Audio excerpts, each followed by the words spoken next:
لن تنالوا البر حتى تنفقوا مما تحبون وما تنفقوا من شيء فإن الله به عليم. السلام علیکم ورحمۃ اللہ وبرکاتہ. الحمد للہ رب العالمین والصلاة والسلام علی اشرف الانبیاء و امام المرسلین نبینا محمد وعلی آلہ واصحابہ اجمعین. اما بعد. قال اللہ تعالی اعوذ باللہ من الشیطان الرجیم من حمزہ ونفخہ ونفثہ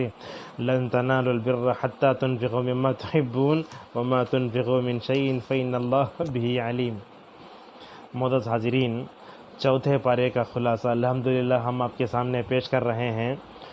سورہ آل عمران اہل علم کہتے ہیں کہ ترتیب کے اعتبار سے اس کا نمبر 87 ہے. سورہ بقرہ کے بعد یہ صورت اتری ہے اور انفال سے سورہ بقرہ کے بعد اتری ہے اور انفال سے پہلے اتری ہے. اہل علم کہتے ہیں کہ یہ پوری صورت مدنی ہے، اس میں کوئی مکی آیت نہیں ہے. معزز حاضرین، اس صورت کے اس صورت کے ساتھ سورہ آل عمران کی جو آیتیں ہیں ان آیتوں میں ہم اگر نزول کو دیکھیں تو اللہ تبارک و تعالیٰ نے اس میں احبار یہود کا ذکر فرمایا، غزوہ احد کا ذکر فرمایا، غزوہ بدر کا تذکرہ فرمایا، بیر معونہ کا تذکرہ فرمایا، اور اللہ تعالیٰ نے یہ بھی بتایا کہ اللہ تعالیٰ نے رسول اکرم صلی اللہ علیہ وسلم کے ذریعے صحابہ کی تربیت کیسے فرمائی، اور آخر میں جو ہے اہل کتاب کا تذکرہ کر کے اللہ تعالیٰ نے جو ہے مومنوں کو تسلی دی. معزز حاضرین، اس صورت کے نزول کے کیا مقاصد ہیں ہم چوتھے پارے کی تفسیر آپ کے سامنے بیان کر رہے ہیں. چونکہ سورہ آل عمران ہے اسی لیے اس صورت کے مقاصد کو بھی پیش کر دینا آپ کے سامنے ضروری ہے. اسلامی ریاست نبی صلی اللہ علیہ وسلم نے مدینہ میں قائم فرمائی تو اس وقت مومنین کو ثبات قدمی اور اپنے دین پر جمنے کی بہت سخت ضرورت تھی. اسی لیے اللہ تبارک و تعالیٰ نے مدینہ میں آتے ہی سب سے پہلے جو ہے جہاد کی جو ہے اجازت دی، جیسا کہ فرمایا اذین للذین یقاتلون بانہم ظلموا وان اللہ علی نصرہم لقدیر. اسی طریقے سے سورہ آل عمران کے مقاصد میں منصوبہ بندی بھی ہے. چنانچہ رسول اکرم صلی اللہ علیہ وسلم مدینہ تشریف لائے تو آپ صلی اللہ علیہ وسلم نے اپنے 10 سالہ زندگی بڑی پلاننگ کی اور بڑی منصوبہ بند زندگی گزاری، اور آپ صلی اللہ علیہ وسلم نے مدینہ کی 10 سالہ زندگی میں اسلام کو دنیا کے کونے کونے میں پہنچایا. معزز حاضرین، اہل علم کہتے ہیں کہ سورہ آل عمران یہ السبع الطوال میں دوسری صورت ہے. السبع الطوال کا مطلب ہوتا ہے قرآن کی لمبی 7 صورتیں، اس میں یہ دوسری صورت ہے. اور اس صورت کی خصوصیت بتاتے ہوئے اہل علم یہ بھی کہتے ہیں کہ اس صورت میں اللہ تبارک و تعالیٰ کا اسم اعظم ہے، جیسا کہ فرمایا الف لام میم اللہ لا الہ الا هو الحی القیوم. چنانچہ اللہ کی نبی صلی اللہ علیہ وسلم خود فرماتے ہیں کہ یا حی یا قیوم کہنے سے بندے کی دعا قبول ہو جاتی ہے. اور خصوصاً علامہ ابن تیمیہ نے ایک مجرب بات بتائی، کہا بندہ صبح سویرے دعاؤں کی قبولیت کے وقت میں اللہ سے گڑ گڑا کر یا حی یا قیوم برحمتک استغیث پڑے گا، اللہ اس کی ضرورتوں کو پورا کرتے ہوئے اس کے ٹینشن کو، اس کے غم کو، اس کے حزن و ملال کو مکمل طور پر دور کرے گا. معزز حاضرین، سورہ بقرہ اور آل عمران کو اللہ کے نبی صلی اللہ علیہ وسلم نے 2 پھول سے تشبیہ دی یا 2 بدلیوں سے تشبیہ دی، اور آپ نے فرمایا کہ جو ہے یہ پرندے کے 2 جھنڈ ہیں. یہ سورہ بقرہ اور آل عمران میں کیا آپس میں تعلق ہے تو ہم یہ دیکھتے ہیں کہ یہ تعلق سورہ فاتحہ سے ہمیں ملتا ہے. اللہ نے فرمایا غیر المغضوب علیہم، المغضوب سے مراد یہود ہیں. اللہ نے سورہ بقرہ میں یہود کا تذکرہ فرمایا، ان کے جرائم سے پردہ اٹھایا. اللہ نے کیا کیا، ولضالین جہاں کہا تو ان ضالین نصارہ کا، کرسچنوں کا تذکرہ سورہ آل عمران میں ہوا. لہذا معلوم یہ ہوا کہ مغضوب کی تشریح سورہ بقرہ میں آئی، ضالین کی تشریح سورہ جو ہے اللہ تبارک و تعالیٰ نے آل عمران میں بیان فرمائی ہے. معزز حاضرین، اس صورت میں اللہ تبارک و تعالیٰ نے رسول اکرم صلی اللہ علیہ وسلم کے مقاصد کی نشاندہی فرما، جیسا کہ کہا یا ایھا الذین آمنوا اتقوا اللہ حق تقاتہ ولا تموتن الا وانتم مسلمون واعتصموا بحبل اللہ جميعا ولا تفرقوا. یہاں دیکھیے قرآن کو اللہ تبارک و تعالیٰ نے اللہ کی رسی سے تشبیہ دی ہے. چنانچہ اللہ کی نبی صلی اللہ علیہ وسلم ایک حدیث میں فرماتے ہیں لوگو اس قرآن کو تھام لو جس کا ایک سرا اللہ کے پاس ہے، جس کا ایک سرا تمہارے پاس ہے. لہذا معلوم یہ ہوا قرآن وہ رسی ہے جو بندے کو اللہ سے جوڑتی ہے اور اللہ تبارک و تعالیٰ کو جو ہے اللہ تبارک و تعالیٰ سے مضبوط باندھ کے رکھتی ہے. معزز حاضرین، اللہ کے نبی صلی اللہ علیہ وسلم دنیا میں تشریف لائے تو آپ نے تعلیمی انقلاب برپا فرمایا اور آپ نے دنیا میں بہت سی چیزیں برپا کی، لیکن آپ کا سب سے بڑا جو کردار اور آپ صلی اللہ علیہ وسلم کا سب سے بڑا انقلاب جو تھا وہ اللہ نے اس میں بیان فرمایا، کہا وَكُنْتُمْ عَلَى شفا حفرۃ من النار فانقذکم منها، کہا اوس اور خزرج یہ مدینے میں دو قبیلے رہتے تھے، یہ سال میں جو ہے تقریباً جو ہے بہت مرتبہ لڑتے تھے، چنانچہ اللہ کے نبی صلی اللہ علیہ وسلم آئے تو آپ نے توحید ہی نہیں بلکہ توحید کا سب سے بہترین نتیجہ دنیا کو دیا۔ اللہ کے نبی صلی اللہ علیہ وسلم کی وجہ سے اوس اور خزرج جو معمولی باتوں پر جو ہے سالہ سال لڑ لیتے تھے، اللہ تبارک و تعالیٰ نے جو ہے ان دونوں قبائل میں ایسی محبت پیدا فرمائی، اللہ نے کہا فَأَصْبَحْتُمْ بِنِعْمَتِهِ إِخْوَانًا، چنانچہ اللہ کے نبی صلی اللہ علیہ وسلم آئے تو کیا ہوا، اللہ تعالیٰ نے دلوں میں محبتیں پیدا فرمائیں۔ یہی احسان تو اللہ کے نبی نے غزوہ حنین کے موقع پر انصار کے جو ہے ذہنوں میں یاد دلوایا، کہا وَكُنْتُمْ عَالَةً، کہا کہ تم جو ہے کنگال تھے، اللہ نے تم کو میرے ذریعے بے نیاز کیا، وَكُنْتُمْ مُتَفَرِّقِينَ فَأَلَّفَكُمُ اللَّهُ بِي، کہا کہ تم لوگ جو ہے ٹولیوں میں بٹے ہوئے تھے، اللہ تبارک و تعالیٰ نے میری طرف سے تمہارے درمیان میں محبت پیدا فرمائی۔ معزز حاضرین، اس صورت میں اس پارے میں اللہ تبارک و تعالیٰ نے یہ بھی بتایا کہ امت کو ایک جسم و جان کی طرح ہو کر رہنا چاہیے۔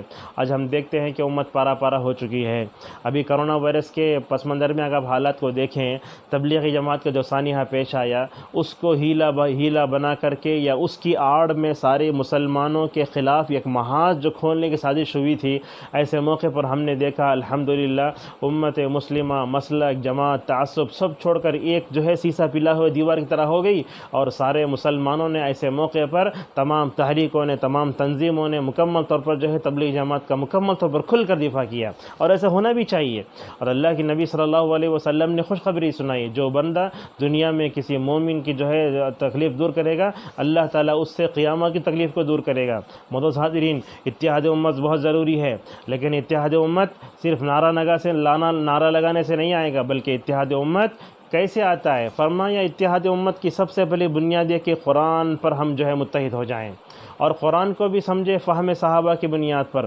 اور اسی طریقے سے اتحاد امت کی بنیاد یہ بھی ہے کہ جو امت مسلمہ امر بالمعروف نہی عن المنکر کے فریضے کو انجام دے، اور ان سب سے ہٹ کر امت مسلمہ کو بدعت سے بھی مکمل طور پر دوری اختیار کرنا چاہیے۔ معزز حاضرین، بدعت ہوتے ہوئے امت مسلمہ کبھی ایک ہو نہیں سکتی۔ آج بدعت نے امت کو پارا پارا کر کے رکھ دیا ہے، لہذا بدعت سے جب تک امت مسلمہ جو ہے توبہ نہ کرتی، اس وقت تک اتحاد کا خواب دیکھنا یہ بلی کے خواب میں چچڑے کی بات کی طرح ہے۔ معزز حاضرین، اللہ تبارک و تعالیٰ نے اس صورت میں اور ایک بات بتائی، کہا کہ کنتم خیر امت اخرجت للناس، کہا کہ تم سب سے بہترین امت ہو۔ یہاں شیعہ نے ایک شوشہ چھوڑا، انہوں نے امتن کو ائمتن پڑھا، ان کے جو 12 امام ہیں انہوں نے کہا کہ یہ 12 امام دنیا میں سب سے بہتر ہیں، تو لہٰذا ہم جو ہے آپ لوگوں کی جو ہے توجہ اس طرف پھیرنا چاہیں گے، قرآن کو سمجھتے ہوئے گمراہ فرقوں کی جو چال بازیاں ہیں، گمراہ فرقوں کی جو شوشیں ہیں، گمراہ فرقوں کے جو چونکانے والی باتیں ہیں، اس سے اپنے آپ کو بچا کر رکھیے، کہیں اللہ نہ کرے آپ جو ہے یہ فرق نہ سمجھیں، فہم قرآن جو صحابہ کرام کو حاصل تھا اور سلف صالحین کو حاصل تھا، ان کو چھوڑ کر گمراہ فرقوں کے جو ہے چمکتے نقطوں کو سمجھ کر آپ جو ہے گمراہ نہ ہو جائیے۔ معزز حاضرین، یہ امت خیر امت ہے، گزشتہ سال بھی ہم نے اس طرف اشارہ کیا تھا، خیر امت، یہ امت ہر جگہ خیر امت بننے کی کوشش کرے۔ یہ بنے گی کیسا؟ یہ امت سب سے بہترین امت بنے گی کیسا؟ جبکہ یہ امت جو ہے دعوت کا کام کرے گی، اور اسی طریقے سے رسول اکرم صلی اللہ علیہ وسلم نے حدیث میں فرمایا خیر الناس انفعهم للناس، کہا لوگوں میں سب سے بہتر وہ ہے جو دو لوگ نفع بخش بنے۔ ترمذی کی حدیث میں جس کو اہل علم نے صحیح قرار دیا، آپ صلی اللہ علیہ وسلم نے فرمایا میری امت کی مثال بارش کی طرح ہے، جس کا پہلا خطرہ بھی نفع بخش ہے، آخری خطرہ بھی نفع بخش ہے۔ تو امت کے ہر فرد کو، امت کے ہر طبقے کو، سارے لوگوں کے لیے خیر امت بننا چاہیے، انفع بننا چاہیے۔ اللہ کے نبی صلی اللہ علیہ وسلم نے یہی بات تو بتائی۔ معزز حاضرین، اس صورت میں اللہ تبارک و تعالیٰ نے غزوہ بدر کا ذکر فرمایا، اور اس میں اللہ کی نصرت جو ملی تھی وہ ایمان کے بلبوتے پر ملی تھی، جیسا کہ فرمایا وَلَقَدْ نَصَرَكُمُ اللَّهُ بِبَدْرٍ وَأَنْتُمْ أَذِلَّةٌ۔ لیکن امت میں ہم دیکھتے ہیں کہ لوگ جب 17 تاریخ آتی ہے رمضان کی، تو لوگ اس وقت یہ بدری صحابہ کو ایصال ثواب پہنچاتے ہیں، حالانکہ یہ نہیں سوچتے کہ بدری صحابہ کیسے بنے، بدری صحابہ کا درجہ کیا تھا، کیسے کامیاب ہوئے۔ اللہ نے تو پوری مستقل صورت اتاری سورہ انفال میں، انشاءاللہ آگے ہم اس کی طرف اشارہ کریں گے۔ معزز حاضرین، اسی طریقے سے اللہ تبارک و تعالیٰ نے اس صورت میں یہ بھی بتایا کہ مومن جب گناہ کرتا ہے تو فوراً اللہ کی طرف پلٹ جاتا ہے، جیسا کہ فرمایا والذین اذا فعلوا فاحشۃ او ظلموا انفسهم ذکروا اللہ فاستغفروا لهم ومن یغفر الذنوب الا اللہ، کہا مومن جب بھی گناہ صغیرہ ہوتا ہے، گناہ کبیرہ ہوتا ہے، فوراً اللہ کی طرف پلٹ جاتا ہے اور اللہ تعالیٰ سے ایسے گڑ گڑا کر مانگتا ہے جیسا کہ رسول اکرم صلی اللہ علیہ وسلم نے ابو بکر کو یہ دعا سکھائی، جبکہ ابو بکر نے پوچھا یا رسول اللہ ہم جو ہے تشہد میں جو ہے کیا پڑھیں، تو آپ نے فرمایا ابو بکر یہ پڑھو اللہم انی ظلمت نفسی ظلما کثیرا ولا یغفر الذنوب الا انت فاغفر لی مغفرۃ من عندک وارحمنی انک انت الغفور الرحیم۔ اس دعا میں الفاظ دیکھیے اللہ تبارک و تعالیٰ کے سامنے بندہ کیسے اقرار کرتا ہے، اے اللہ میں نے ظلم کیا، اللہم انی ظلمت نفسی ظلما کثیرا ولا یغفر الذنوب الا انت، جیسے بچہ ماں کے پاس جو ہے یہ کرتا ہے ویسے ہی جو ہے ایک بندہ جو ہے اللہ تبارک و تعالیٰ کے سامنے گڑ گڑاتا ہے، کہتا ہے ولا یغفر الذنوب الا انت، تیرے علاوہ کوئی مجھے معاف نہیں کر سکتا، اور جب تک تو مجھے معاف نہیں کرے گا، رحم نہیں کرے گا، میں نقصان اٹھانے والوں میں سے ہو جاؤں گا۔ جیسا کہ حضرت آدم علیہ السلام نے دعا کی ربنا ظلمنا انفسنا وان لم تغفر لنا وترحمنا لنكونن من الخاسرین۔ رمضان کا موقع ہے ہم اپنے ہر گناہ کبیرہ صغیرہ سے مکمل طور پر جو ہے توبہ کریں۔ یاد رکھیں یہ روزے جو ہوتے ہیں صرف صغیرہ گناہوں کو معاف کرتے ہیں، کبیرہ گناہ کو معاف نہیں کرتے۔ گناہ کبیرہ کی معافی کے لیے جو ہے توبہ سخت شرط ہے، جیسا کہ اللہ کی نبی صلی اللہ علیہ وسلم نے فرمایا رمضان الی رمضان والجمعۃ الی الجمعہ والعمرۃ الی العمرہ کفارۃ لما بینہما الا اذا اجتنبت الکبائر، کہا یہ ساری چیزیں انسان گناہوں کے کفارے کا ذریعہ بن سکتی ہیں کہ جب بندہ مکمل طور پر جو ہے اپنے آپ کو کبائر سے بچائے۔ معلوم یہ ہوا رمضان کے روزے صغیرہ گناہوں کو معاف کرتے ہیں، لیکن کبیرہ گناہوں کے لیے توبہ کی مکمل طور پر شرط ہے۔ معزز حاضرین، اس صورت میں اللہ نے یہ بھی بتایا کہ فتح اور شکست جو ہے دنیا کا قانون ہے، لہذا دیکھیں گے یا تو فتح ہوتی ہے تو شکست ہوتی ہے۔ چنانچہ بدر میں مسلمانوں کو فتح ہوئی تو اللہ کے نبی صلی اللہ علیہ وسلم کی معمولی سی مخالفت کی وجہ سے غزوہ احد میں جو ہے مسلمانوں کو ہارنا پڑا تھا۔ اور معزز حاضرین، اللہ تبارک و تعالیٰ نے اس بارے میں ایک بات یہی بتائی کہ جیسے ہر نبی کو وفات آئی ویسے نبی کی وفات آئی، جیسا کہ فرمایا وما جعلنا لبشر من قبلك الخلد افإن مت فهم الخالدون، اور یہی فرمایا انك میت وانهم میتون۔ چنانچہ نبی کی وفات کا اعلان کرتے ہوئے کہا وما محمد الا رسول قد خلت من قبله الرسل، یہی تو آیت تھی جس نے ابو بکر رضی اللہ عنہ کی زمانی امت کو سنبھالا تھا، اور حضرت عمر رضی اللہ عنہ جیسے پرجوش انسان بھی اس آیت کو سن کر تھم گئے تھے۔ معزز حاضرین، وما محمد الا رسول کو لے کر جو ہے بدعتی حضرات جو غلط اصطلاح کرتے ہیں وہ بھی ہم آپ کے سامنے بیان کرنا چاہیں گے۔ حیدرآباد کی ایک چوڑی کی دکان میں ہم گئے تو وہاں بھی ایک بدعتی سے ہماری ملاقات ہوئی، تو اس کے درمیان میں وہ کہنے لگا کہ لا الہ الا اللہ محمد الرسول اللہ، محمد الرسول اللہ صلی اللہ علیہ وسلم ہیں، ترجمے میں ہیں کا مطلب یہ کہ آپ زندہ ہیں، نعوذ باللہ۔ تو یہاں بھی وہ نقطہ وہ علماء کہتے ہیں کہ اللہ کے نبی صلی اللہ علیہ وسلم زندہ ہیں، اور عقائد کی کتابوں میں ہم دیکھیں گے بدعتیوں کے درمیان میں مسئلہ حیات النبی کے نام سے ایک کتاب لکھی لوگوں نے۔